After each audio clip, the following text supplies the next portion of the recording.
Como eu consegui parar de me odiar e o que eu faço todos os dias para que esse sentimento não volte. Eu posso falar com todas as palavras que por muito tempo eu me odiei muito. Eu olhava no espelho e não conseguia ver absolutamente nada positivo sobre mim. Nada. Nada no meu corpo, nada sobre mim, nada sobre... Eu me odiava. E eu não vou falar pra você que isso agora acabou e que é um mar de rosas. Não, muito pelo contrário. É uma coisa que eu luto todos os dias. E todos os dias eu tenho que falar comigo mesma pra entender o porquê desse sentimento querer vir à tona. E o que eu posso fazer pra entender que ele não é a realidade. Como é que eu posso me amar de novo. E é sobre essa reflexão que eu quero falar hoje. Por muitos anos da minha vida, eu me escondi de mim mesma. Eu me comparava com todo mundo, eu chorava, me esperneava perguntando para Deus por que eu era desse jeito, por que eu tinha problema com peso, por que minha sobrancelha era mais alta, por que eu tenho dificuldade de aprender uma coisa rápida quando estão me ensinando alguma coisa que eu tenho que aprender sozinha, por que eu tenho lipedema, por que eu tenho uma pele muito flácida, por que tudo? Eu não conseguia ver absolutamente nada positivo em mim. E eu sempre ficava me comparando, me perguntando por que eu não era dessa forma. Bonita, magra, que aprende as coisas rápido, que fala várias línguas e que isso e que aquilo. Sempre tinha algum tipo de comparação, seja ela da personalidade ou seja ela do lado pessoal. E isso sempre foi muito presente na minha vida, durante a minha vida inteira. E eu sei que muito disso tem a ver com ter sofrido bullying, de ter muitos traumas passados de quando eu era criança que não foram resolvidos. Só que, como vocês sabem aqui, eu tô numa jornada de autoconhecimento e tentando me ajudar. Porque uma das reflexões que eu tive, que me ajudaram muito a tentar e conseguir parar de me odiar, pelo menos boa parte eu consegui parar com esse sentimento, foi entender que toda voz que você ouve dentro de você, e eu tô falando da minha experiência, tá? Pode ser que a sua experiência seja muito diferente da minha, mas eu tô falando da minha experiência. Mas assim, a voz que eu ouvia dentro de mim, falando que você é isso, que eu sou aquilo, que não sei o que, sou eu, certo? Essa voz sou eu. Então, eu parei pra entender se essa voz sou eu, significa que eu posso fazer alguma coisa acerca disso. Significa que eu posso entender e falar para essa voz que não é desse jeito que essa voz pensa. Então, quando eu parei para pensar nisso, eu pensei assim: o que o meu corpo está tentando me falar é que tem algum desequilíbrio entre o que eu quero e o que eu tô sentindo aqui dentro. E esse desequilíbrio, eu entendi comigo que vem do fato de eu ter esquecido de mim mesma. Quando a gente para pensar em como a gente vive a nossa vida, a gente vê que... E tem até um filósofo moderno que muita gente acha muito controverso, chamado Jordan Peterson, e ele fala muito sobre isso no livro dele, que a gente tem mais motivação, disciplina e cuidado para cuidar de uma outra pessoa do que da gente. Então, se você para pensar, se tem uma pessoa na sua família, um amigo seu, que precisa tomar um medicamento ou uma vitamina ou fazer alguma coisa numa hora regrada todos os dias, você vai estar lembrando daquela pessoa. Já tomou remédio? Olha, não esquece o casaco. Olha, vai chover mais pra frente, você está levando o guarda-chuva?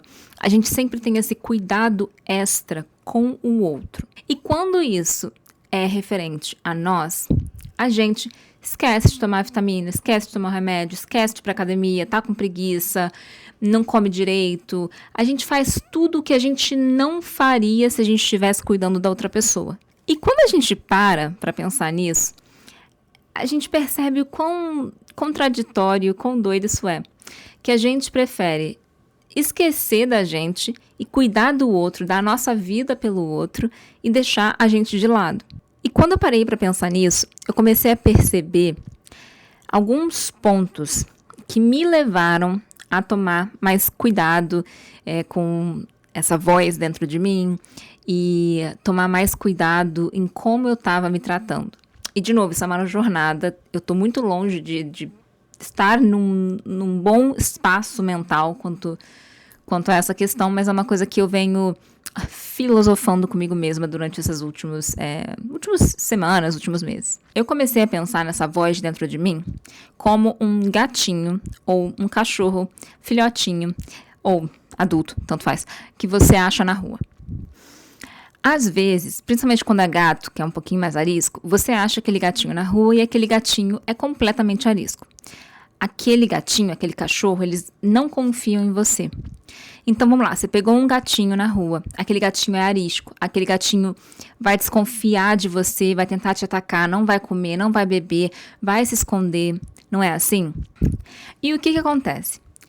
Se você tratar aquele gatinho mal, e se você mostrar para aquele gatinho que realmente o gatinho não pode confiar em você, aquele gatinho vai continuar sendo arisco e vai continuar tentando te atacar.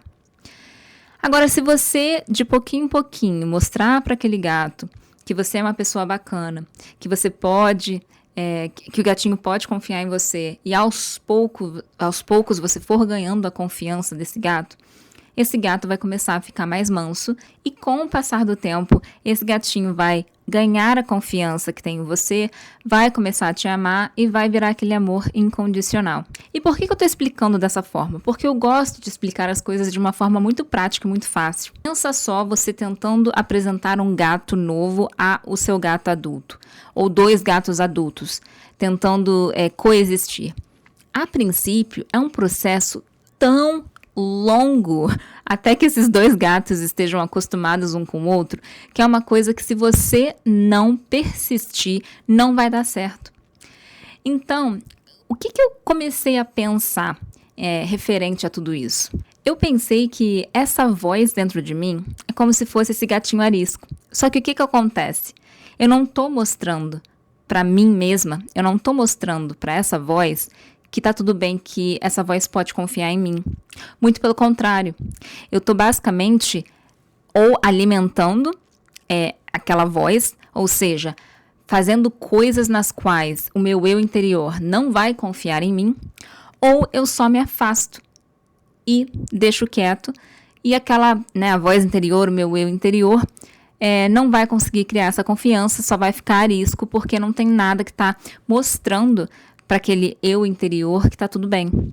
E pensando nisso, eu entrei em uma outra caixinha de Pandora de pensamento, pensando como eu iria tratar eu mesma se eu pudesse voltar no tempo e fosse falar comigo quando eu tivesse lá uns 10 anos, 15 anos, 18 anos. Eu pensei assim, cara, será que eu iria olhar para mim com 10 anos, 15 anos de idade e falar: nossa, você é muito nojenta, olha a sua perna, olha como é que você é gorda, olha como é que você tem tanta celulite, estria, nossa, que nojo que você me dá. Eu jamais faria isso.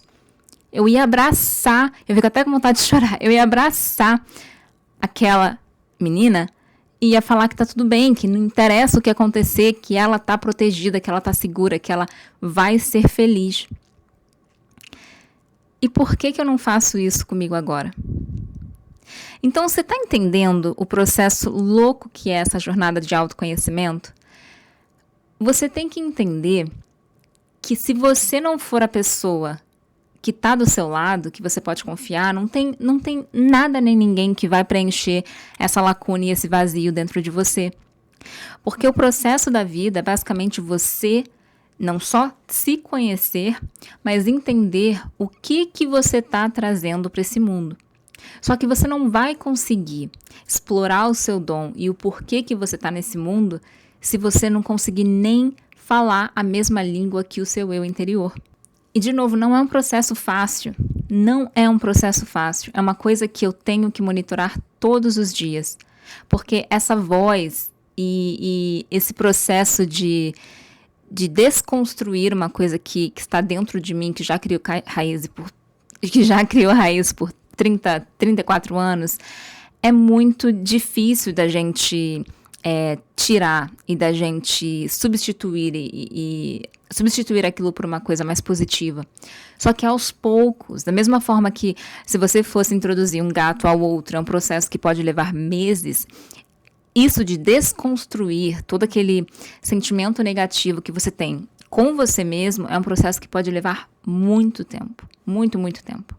Então eu parei de me odiar e sempre que eu me vejo no espelho e eu sinto aquela voz, eu sento com ela e eu falo, peraí, o que foi? O que você está querendo me dizer? Por que você está gritando por socorro? Por que você está falando tudo isso? É uma voz machucada. É alguma coisa, uma ferida lá dentro que não está sendo... não está sarando. Então você tem que sentar, ouvir e tentar mostrar para aquele eu interior que está tudo bem. E se eu não me engano, eu já falei sobre isso no canal, mas eu queria enfatizar isso aqui porque eu acho que é muito importante. Eu acho que é muito importante porque isso afeta todas as áreas da sua vida. Afeta as áreas de relacionamento, de trabalho, de manifestar alguma coisa com a lei da atração. Porque se odiar não vai te levar a nada. E existem vários gurus por aí na internet falando que você consegue manifestar com ódio, você consegue, se você não ficar naquele foco de ódio e de indignação, você não vai conseguir, porque a indignação te faz mudar. Realmente, faz. Mas é o seguinte, vamos lá.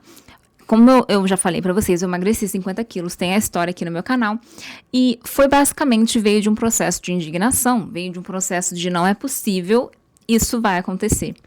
Só que o processo de indignação, o processo de ódio, o processo de raiva, ele vem muito do o que é o contrário disso. Então, vou tentar explicar. Vamos lá. O processo de indignação, certo? Quando, por exemplo, teve aquela história nas Olimpíadas do salto com vara, que acho que foi o francês que comemorou antes do tempo, aí o brasileiro falou assim... Não. E o brasileiro pulou a altura lá, foi no mais alto, enfim. Ganhou, acho que até o recorde, ganhou a medalha de ouro, porque ele ficou indignado. Ele falou assim, não, ele tá comemorando antes do tempo, eu nem pulei. Acho que a Olimpíada era no Brasil, se eu não me engano, posso estar enganada. Ele falou assim, mas nem que a vaca tussa, eu vou... pular mais alto. Isso é um processo de indignação, de ter conseguido alguma coisa por estar pé da vida. E o que ele fez? Ele mostrou para ele mesmo. Falou assim, olha, a gente não vai ficar com medo, não. A gente não vai ficar intimidado porque aquela pessoa pulou e já tá comemorando. Não. Segura a minha mão, porque a hora é agora de nós juntos trabalharmos pra gente conseguir uma coisa ainda melhor do que o francês fez. Então, todo o processo de indignação é basicamente você falando para você mesmo, não fica com medo, não fica, segura na minha mão que a gente vai fazer isso. Porque a gente tem o nosso eu interior que a gente tem que cuidar e a gente tem que tomar conta todo o tempo, que é basicamente o Pokémon que existe dentro de você, que tá a risco, que tá com medo, que tá, ai meu Deus, mas é a sua responsabilidade falar com você mesmo que não, segura na minha mão que tá tudo certo. Então o processo de me odiar tem melhorado bastante, porque eu tenho sentado com essa voz, tenho educado essa voz de que tá tudo bem. E, obviamente, que existem mais dias ruins do que dias bons, mas é um processo que eu tô descobrindo todos os dias. E todos os dias eu tento trabalhar para que eu não deixe toda essa confusão energética ficar dentro de mim, igual um liquidificador batendo em alguma coisa. E eu tento sempre trazer esses conhecimentos, né, e essas reflexões aqui para vocês, porque eu acho que pode ajudar muita gente. Porque você é a única pessoa que vai estar com você mesma por toda a sua vida, por 24 horas, todos os dias, toda a sua vida. As pessoas vão vir e ir e você vai estar com você. Então você tem que tratar você mesmo da melhor forma possível e ser a pessoa mais gentil, cuidadosa, carinhosa e paciente com você mesma que você já viu nesse mundo. Então fica aí com essa reflexão, eu vou embora e depois eu volto.